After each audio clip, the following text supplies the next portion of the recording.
Firebase Sea is the map that really lets us explore the character of Samantha Maxis to an extent that we never ever have before. D Machina was really introducing people to the Dark Ether storyline, which, you know, as I've said in the past, only exists because of everything that had gone before, but it now has a whole new trajectory, and Firebase Sea is the one that really makes it explode. What I love about Firebase Sea is that it's set in Vietnam.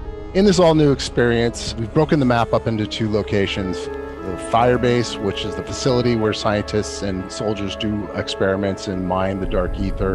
And then we have the village, that's where the scientists sleep and do all their research. My team's reached the village. The way you play in D Machina might not necessarily translate over to Firebase Sea. The low-end level design of Outpost 25 calls back a little bit to Moon in that you start in the village and then take a teleporter over to the outpost itself.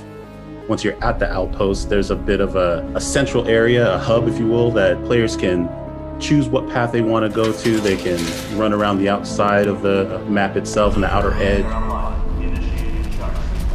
You know, working on a zombies map is a very interesting experience. I've been working on zombies maps since Call of Duty World at War. A lot of the way we do the sound design for these maps is still kind of rooted in how we did it back then. It's very seat of your pants, wild and crazy. Let's try and make this stuff sound really cool, scary, creepy. Nothing's off the table when it comes to zombie sound design because of the world that they inhabit. So Outpost 25 is an Omega outpost, and they're doing a lot of science experiments. There's a lot of different little things, mechanics that you can interact with. It'll be up to players to kind of discover how they work and how to make use of them. I'm most excited for players to experience these assault rounds. It's a very different way of playing than you're used to. It follows more of like the holdout style of gameplay, but it's not so static. You still have to move around. Artillery strike and napalm strike start to become key at the higher rounds, especially in the assault rounds, because it's just excellent crowd control on top of just being super epic. Standing at an elevated position, kind of looking down at the defense lines while these artillery strikes are just bombarding the play space. It's awesome.